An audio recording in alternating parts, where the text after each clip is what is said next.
My parents said they couldn't support me through college, but bought my sister a condo for her birthday. So I quietly moved to another state, changed my name, and focused on my studies. Years later, they tried to reach out. Growing up, I always knew my younger sister Emma was the golden child.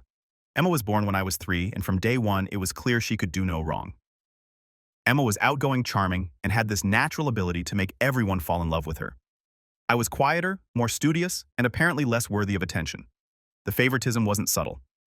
When Emma wanted dance lessons, art classes, or expensive summer camps, money appeared out of nowhere. When I asked for a scientific calculator for my advanced math class, I was told to make do with the basic one we had at home. Emma got a brand new car for her 16th birthday, a cute little Honda Civic with a bow on top just like in the commercials. I got driving lessons and was expected to be grateful, but I told myself it was fine.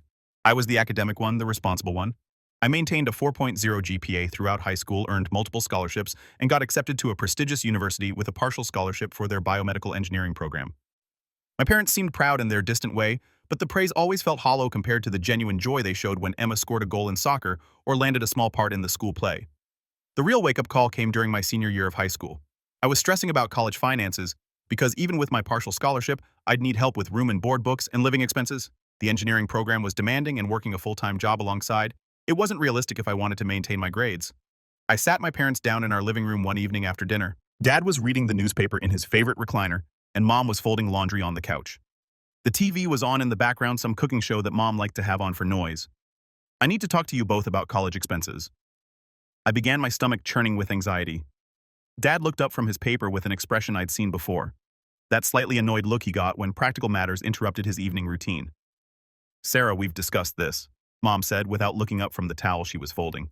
"You got scholarships for a reason. You're smart enough to figure it out. But the partial scholarship only covers about 60% of tuition," I explained, pulling out the financial aid documents I'd organized in a folder.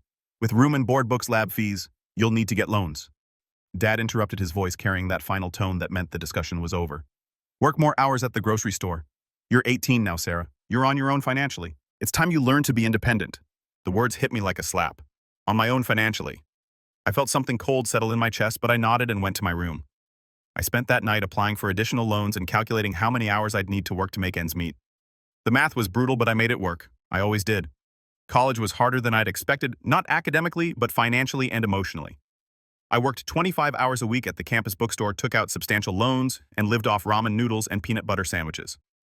My roommate Jessica often invited me out for dinner or movies, but I usually had to decline. She came from a family that sent care packages and money for fun stuff. I couldn't relate. I called home every Sunday, mostly talking to Mom, while Dad watched football in the background. Emma had started her sophomore year of high school and was apparently thriving. She joined the drama club, made varsity cheerleading, and was dating some boy named Marcus, who Dad actually liked. When I shared my academic achievements, making Dean's List, getting selected for a competitive research program, landing an internship at a biotech company, the responses were polite but brief. "That's nice, honey," Mom would say. "Oh, I have to tell you about Emma's performance in the school play. She got a standing ovation." I started calling less frequently during my junior year. Something shifted in my relationship with my family, though I didn't realize how dramatically until later. I'd been selected for an exclusive research program working with Dr. Martinez on developing biodegradable medical implants. It was groundbreaking work, the kind of opportunity that could define a career. I was one of only 3 undergraduates chosen nationwide.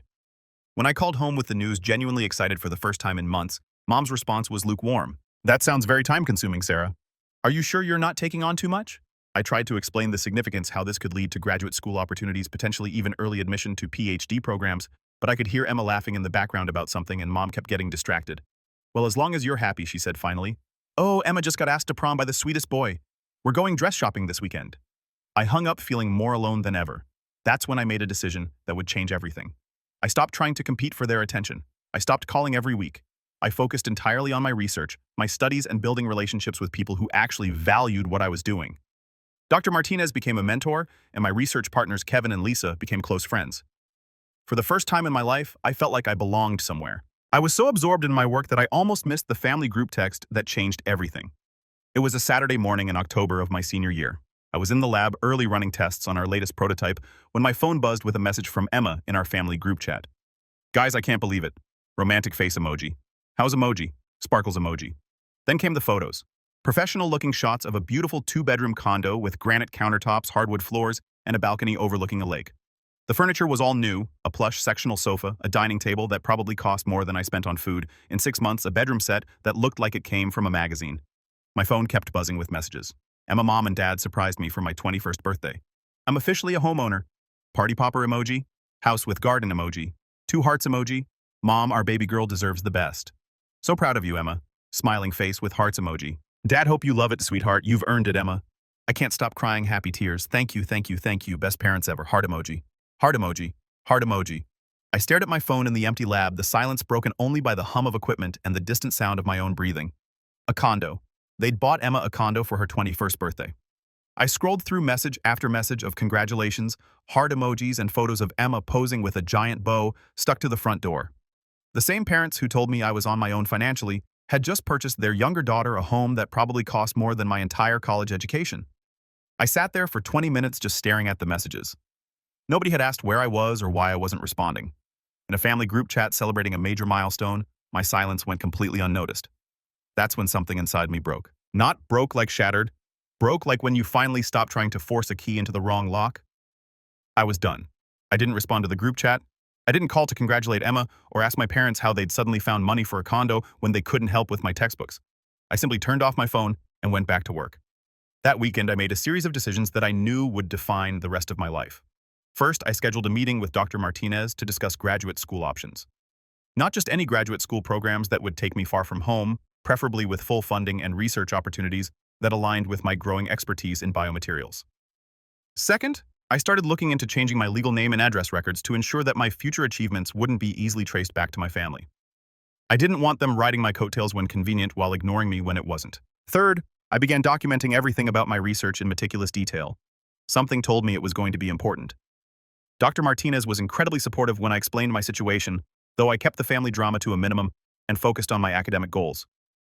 Sarah, your work on the biodegradable cardiac stent has been exceptional, she said during our meeting in her office, which was lined with awards and photos from conferences around the world. I've been corresponding with colleagues at several top-tier programs. Stanford, MIT, Johns Hopkins. They're all interested in students with your background. I'm looking for something with full funding, I said carefully. And preferably on the West Coast or East Coast. I want a complete change of scenery. She nodded knowingly. Academic families often understood the need to establish independence from one's roots. I have the perfect opportunity, she said, pulling out a folder. Dr. Martinez at Stanford is starting a new research initiative on next-generation medical implants. It's a 5-year PhD program with full funding, health benefits, and a generous stipend. The work builds directly on what you've been doing here. My heart started racing. Stanford. Full funding. A chance to work with one of the leading researchers in my field. What would I need to do? Your grades and research records speak for themselves. I'd write you a recommendation letter, of course. The main requirement is that you'd need to commit to the full program and be willing to relocate. Relocate. The word sounded like freedom. I applied that week and was accepted within a month.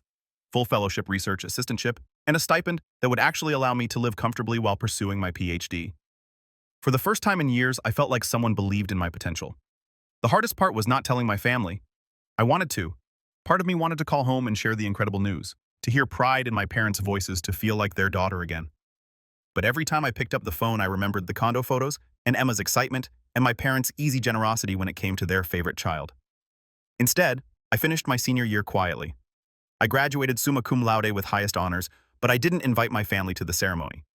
I told them it was just a small departmental ceremony, nothing special. They didn't push for details. The truth was, it was a beautiful ceremony.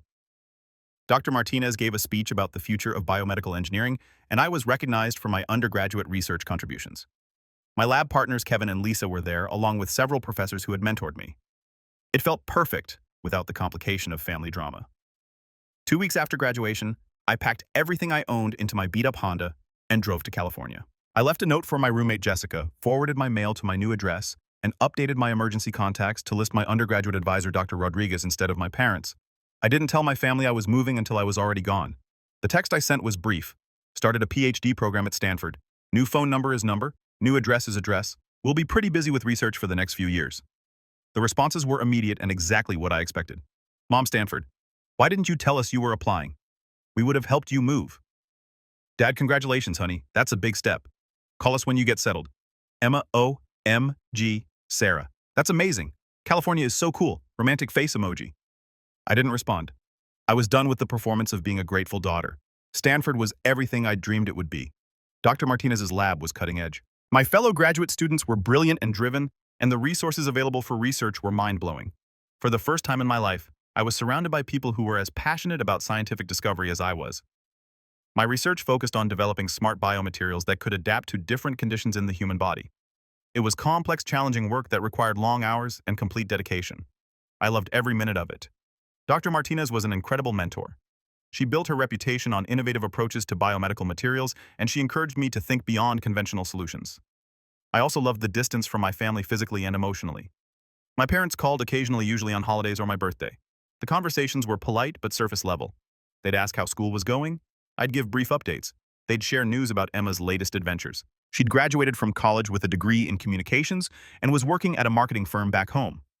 She was engaged to Marcus, the high school boyfriend who'd stuck around, and they were planning a big wedding. "You'll be Emma's maid of honor," of course, Mom mentioned during one call. "I'll have to see if I can get time off from the lab," I said non-committally. The truth was, I had no intention of participating in Emma's wedding. I was deep into my dissertation research by then, and the last thing I wanted was to return home and pretend we were a close, loving family. I sent a nice gift from the registry and a polite card saying I couldn't make it due to academic commitments. The response was a curt thank you note from Emma that radiated hurt feelings, but I didn't let it bother me. They'd made their priorities clear when they bought her a condo while telling me I was on my own. Years passed. I published papers, presented at conferences, and built a reputation in my field. My dissertation research was going incredibly well, better than anyone had expected. I was developing a new type of biodegradable cardiac stent that could actually promote healing while dissolving harmlessly in the body. Early testing showed it could revolutionize heart surgery and save thousands of lives. Dr. Chen was thrilled with my progress. "Sarah, this work is groundbreaking. We need to start thinking about publication in a top-tier journal. Nature, maybe Science." I was in my 4th year of the program when everything changed. I've been working on a particularly challenging aspect of my research, figuring out how to control the dissolution rate of the stent material to match the healing process of heart tissue. It required developing an entirely new polymer matrix, and the chemistry was incredibly complex. The breakthrough came at 2 a.m. on a Tuesday in March. I was alone in the lab, running what felt like the 1000th iteration of a chemical synthesis, when suddenly everything clicked. The polymer behaved exactly as I'd theorized. The dissolution rate was perfect, and the biocompatibility tests were off the charts. I called Dr. Martinez immediately, not caring that it was the middle of the night. "You did it," she said after I explained the results. "Sarah, you actually did it. This is going to change everything." She was right. Within weeks, we had confirmation that my smart stent design could reduce recovery time by 30% and virtually eliminate the risk of complications from permanent implants. The medical device industry took notice immediately. The publication process moved at a reasonable pace for academic standards. We submitted to Nature and received acceptance within 8 months, still impressive for such a competitive journal. The paper was scheduled for publication in October, and the journal's press team was already talking about featuring it as a cover story. But the real game changer came when Dr. Chen forwarded me an email that made my hands shake. "Sarah," the email from a Science Times journalist began, "we'd like to feature your cardiac stent research in our upcoming issue on medical breakthroughs. This work has the potential to save millions of lives, and we want to tell your story." Science Times. The most widely read science publication in the country, the one that turned academic researchers into household names. The interview process was surreal. Reporters wanted to know everything: my background, my inspiration, my future plans. I talked about the technical aspects of the research, the years of trial and error, the potential applications. I carefully avoided mentioning my family or my motivations beyond scientific curiosity. The photographer took dozens of shots of me in the lab working with the equipment I'd used to develop the stents. In one photo, I'm holding up a tiny prototype stent, smiling genuinely for the first time in years. In another, I'm at my computer analyzing data with multiple monitors showing complex molecular models. I didn't tell my family about any of it. The article was scheduled to publish on a Thursday in October. Dr. Chen had arranged a small celebration in the lab, and several medical device companies had already reached out about licensing agreements. My dissertation defense was scheduled for the following month, and I had multiple job offers from biotechnology companies and academic institutions. I was finally completely, utterly independent and successful beyond anything my parents had ever achieved. Wednesday night, I couldn't sleep. I kept checking my phone, knowing the article would go live at midnight Eastern Time. When it finally appeared online, I read it 3 times in a row. The headline was perfect. 23-year-old PhD student develops revolutionary heart stent that could save millions. The article was everything I'd hoped for. It explained the technical breakthrough in accessible terms, included quotes from leading cardiologists about the potential impact, and featured a sidebar about the commercial possibilities. There were photos of me in the lab, looking confident and accomplished. But the part that made me smile was the author bio at the end. Sarah Martinez is a biomedical engineering PhD candidate at Stanford University. Her research focuses on smart biomaterials for medical applications. She completed her undergraduate degrees summa cum laude and has published 4 peer-reviewed papers. Martinez plans to launch a startup company to bring her stent technology to market. Sarah Martinez. I'd legally changed my name 2 years earlier, taking Dr. Martinez's surname to honor the mentor who believed in me when my own family didn't. It also ensured that my parents wouldn't easily connect my achievements to their daughter, Sarah. The article went viral immediately. By Friday morning, it had been shared hundreds of thousands of times on social media. Medical professionals were calling it a breakthrough that would change cardiac care forever. Investment firms were reaching out about funding opportunities. News stations wanted interviews. I was sitting in the lab trying to process the sudden attention when my old phone, the one I kept but rarely used, started buzzing with notifications. Text after text after text. Mom, Sarah, is this you? Call me immediately. Dad just saw the Science Times article. We need to talk. Emma. Holy Sarah, is this real? You're famous. Mom, your father is calling Stanford right now. Why didn't you tell us? Emma. Everyone is sharing this article about you. Mom is crying. Dad, Sarah Marie. Call home now. I stared at the messages feeling absolutely nothing. No anger, no satisfaction, no regret, just a calm, detached observation that they'd finally noticed me. My new phone rang. Dr. Martinez, Sarah, congratulations. The article is everywhere. NPR wants to interview you this afternoon, and Good Morning America is asking about a live appearance next week. That's incredible, I said, still looking at the frantic messages from my family. I'm ready for whatever comes next. There's something else, she continued. The patent office fast-tracked your applications. 3 major medical device companies are in a bidding war for licensing rights. We're talking about substantial money, Sarah. Enough to fund your own research lab. I felt a genuine smile spread across my face. My own lab? Sarah Martinez's Biomaterials Research Institute has a nice ring to it, don't you think? After I hung up, I sat in the quiet lab and thought about the journey that had brought me here. 5 years ago, I was a struggling college student eating ramen noodles and wondering if my parents would ever be proud of me. Now, I was on the verge of launching a medical revolution and becoming financially independent beyond anything I'd imagined. My old phone was still buzzing with messages. I picked it up and scrolled through dozens of texts from my parents, Emma, extended family members, and even some old high school friends who'd apparently seen the article shared on social media. Everyone wanted to reconnect, to celebrate, to be part of my success. The irony was perfect. They told me I was on my own financially, and I'd taken them at their word. I became successful entirely without their help, and now they wanted back in. I crafted a single response and sent it to the family group chat. Thank you for the congratulations. I'm sure you can understand that I'm incredibly busy with interviews and business meetings related to my research. I'll be in touch when my schedule allows. It was polite, professional, and completely non-committal. The responses were immediate and increasingly desperate. Mom, Sarah, please call me. I don't understand why you changed your name. We're so proud of you. Dad, we saw the article says you're starting a company. We'd love to discuss investment opportunities. Emma, Sarah. I'm so sorry we lost touch. I had no idea you were doing such amazing work. Can we please talk? Mom, I've been telling everyone about my brilliant daughter. Mrs. Peterson from next door saw the article and said she always knew you were special. I almost laughed at that last one. Mrs. Peterson had watched me mow their lawn for spending money during high school, while Emma got an allowance for doing nothing. Over the next few weeks, the media attention intensified. I appeared on Good Morning America, NPR Science Friday, and several medical podcasts. The New York Times ran a follow-up feature about young innovators in biotechnology. Forbes included me in their 30 under 30 list for healthcare. Each article mentioned my background briefly. Stanford PhD student, originally from the Midwest, first in her family, to pursue advanced scientific education. I was careful to keep personal details minimal and focus on the research and its potential impact. Meanwhile, my family's attempts to contact me became increasingly frantic and manipulative. Mom started calling from different numbers when I stopped answering the main line. She left voicemails that started apologetic and grew increasingly angry. Sarah, I don't understand why you're shutting us out. We're your family. We love you. Call me back. Then Sarah, it's not fair to punish us like this. We did our best raising you. We're proud of your success. And finally, Sarah Marie, this is ridiculous. You can't cut off your family because of some perceived slight from years ago. We never meant to hurt you. Perceived slight. That phrase told me everything I needed to know about how they viewed the situation. Dad tried a different approach, sending emails about business opportunities and family investment partnerships. He'd apparently done some research on biotech startups and wanted to discuss how the family could participate in Sarah's success. Emma's messages were the most manipulative. She alternated between hurt feelings and fake sisterly bonding. Sarah, I miss you so much. I never realized how much I depended on having you in my life. Please don't let this success change who you are. Then I saw your interview on Good Morning America, and I cried. I'm so proud to be your sister. I've been telling everyone about your amazing work, and Marcus and I are thinking about starting a family soon. I want my kids to know they're brilliant like Aunt Sarah. Please don't let whatever happened between us keep you from being part of our lives. I didn't respond to any of it. The breakthrough moment came when I received a LinkedIn message from someone I didn't recognize. Hi, Sarah. I'm a journalist working on a follow-up piece about your family's reaction to your success. I understand there may be an interesting backstory about your relationship with your parents. Would you be interested in sharing your perspective? Someone had been digging. Probably my parents trying to leverage my success for their own attention. That's when I decided it was time to take control of the narrative. I scheduled a follow-up interview with Science Times, the publication that had first featured my story. This time, I was ready to share the whole truth. Dr. Chen, the interviewer, began your rapid rise in the biomedical field is remarkable. Can you tell us about your journey and what motivated you to pursue this research? I took a deep breath. I think it's important for young scientists to understand that success often comes from finding your own path, even when that path isn't supported by the people you'd expect to be in your corner. I told the story carefully and factually.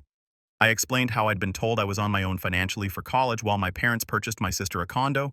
I described working multiple jobs, taking loans, and funding my education entirely independently. I talked about the decision to change my name and move across the country to pursue research opportunities. The irony, I concluded, is that being forced to become independent actually made me stronger and more determined. When you can't rely on family support, you learn to build your own support network. My research mentors, lab colleagues, and academic community became my chosen family. The interviewer was clearly fascinated. How do you feel about your birth family's recent attempts to reconnect following your success? I think it speaks to a common phenomenon in families, I said diplomatically. Sometimes people only value achievements they can understand or that reflect well on them. My parents didn't see the value in supporting a struggling science student, but they're very interested in being associated with a successful researcher who's getting media attention. The article titled, "The Price of Independence: How Family Rejection Fueled a Medical Breakthrough" was published 3 weeks later. It was even more widely shared than the original piece about my research. The response was immediate and overwhelming. Social media exploded with support from other people who'd experienced family favoritism or had been forced to succeed independently. Scientists and academics shared their own stories of family members who didn't understand or support their work. The hashtag #ChosenFamily started trending. More importantly for me, the article attracted attention from investors and potential collaborators who respected my independence and determination. Within a month, I had secured funding for my startup company and assembled a team of brilliant researchers who wanted to help bring my stent technology to market. My birth family's reaction was predictable. Emma posted a long, emotional Facebook message about how family misunderstandings had been blown out of proportion by the media and how she was praying for healing and reconciliation. She included childhood photos of us together and talked about how much she missed her amazing big sister. Mom gave an interview to a local newspaper claiming that she'd always been supportive of my education and that there had been miscommunications about financial assistance. She said they were heartbroken by my decision to cut contact and hoped I would come home soon. Dad remained silent publicly, but I heard through mutual connections that he was telling people I was ungrateful and had forgotten where I came from. The most telling response came when Emma announced her pregnancy on social media. The post included a direct appeal. "I can't wait for Aunt Sarah to meet her nephew or niece. I hope my sister will put aside whatever hurt feelings exist and be part of our family again. This baby needs to know how brilliant and accomplished their aunt is." It was emotional manipulation at its finest, and I didn't fall for it. Instead, I focused on building something extraordinary. My company, Martinez Biomedical Solutions, launched 8 months after the initial article. We secured partnerships with 2 major hospitals for clinical trials, obtained FDA fast-track approval for our smart stent technology, and raised $15 million in Series A funding. The day we announced our first successful human trials, showing a 45% reduction in complications and 30% faster recovery times, I felt a satisfaction that had nothing to do with proving anything to my family, and everything to do with knowing I was saving lives. That evening, I was interviewed on the evening news about the trial results. The reporter asked about my motivation for pursuing such challenging research. "When you're forced to rely entirely on yourself," I said, looking directly into the camera, "you discover capabilities you never knew you had.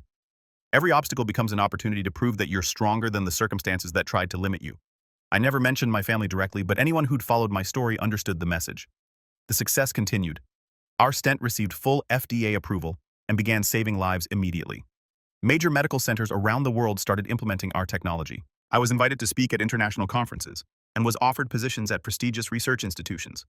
3 years after that first article, Forbes featured me on their cover as one of the most innovative entrepreneurs in healthcare. The headline read, "The Heart Revolutionary: How Dr. Sarah Martinez Built a Medical Empire from Scratch." The article detailed my journey from struggling college student to biomedical innovator, emphasizing the independence and determination that had driven my success. It mentioned my family background, only briefly noting that I had overcome early challenges to build her own support network in the scientific community. By this point, my birth family had largely stopped trying to contact me directly. Occasionally, Emma would post something on social media that seemed designed to get my attention, usually around holidays or family milestones. Mom would sometimes leave voicemails on my old number, her tone cycling between hurt and angry and back to hurt. But I was done with all of it. I had built exactly the life I wanted. I had a team of brilliant researchers working on the next generation of medical technologies. I had financial security beyond anything I'd imagined as a broke college student. I had respect and recognition in my field. Most importantly, I had chosen family colleagues, mentors, and friends who valued me for who I was, not what I could do for them. The final piece of poetic justice came 4 years later. I was attending a biomedical engineering conference in Chicago when I ran into someone I hadn't seen since high school, David Rodriguez, who'd been in several of my AP classes. He recognized me from the recent media coverage and came over to chat. "Sarah, I can't believe I'm running into you here.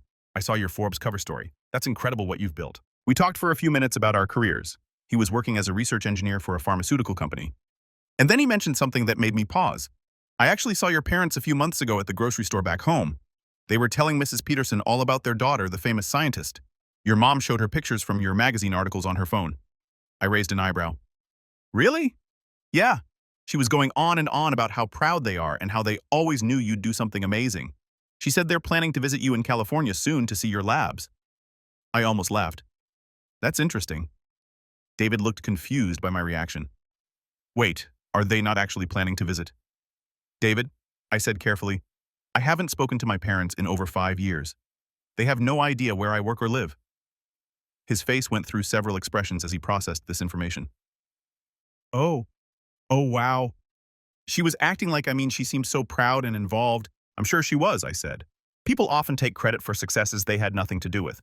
That conversation confirmed everything I'd suspected about how my family was handling my success publicly.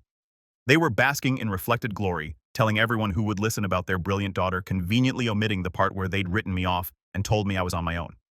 It was the perfect ending to the story. Really, they'd wanted a daughter who would make them look good. And in the end, that's exactly what they got, except I wasn't actually their daughter anymore in any meaningful sense.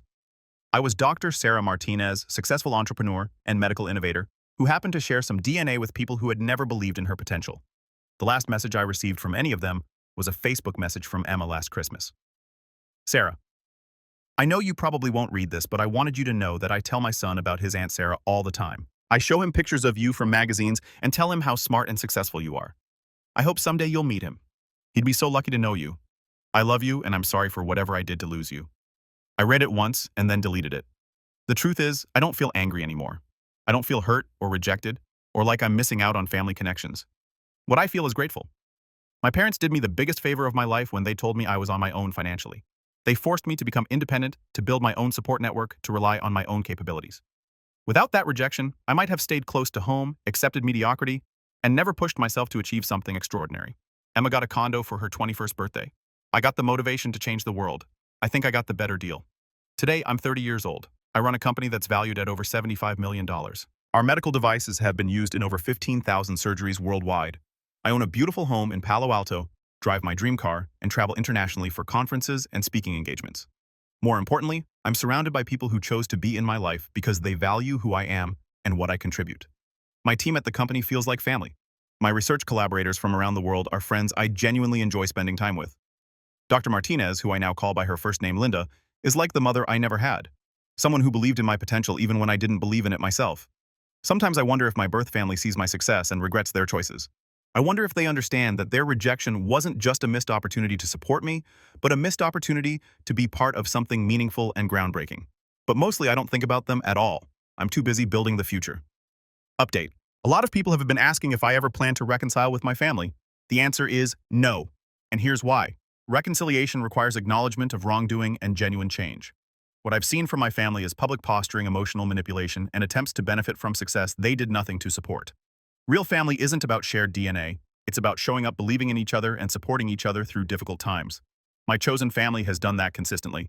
My birth family proved they're only interested in the highlight reel. I'm exactly where I'm supposed to be with exactly the people who belong in my life. Sometimes the best revenge isn't dramatic confrontation. It's building something so extraordinary that the people who rejected you become irrelevant to your happiness. They said I was on my own financially. They were right. And that independence became the foundation of everything I've achieved. I wouldn't change a thing.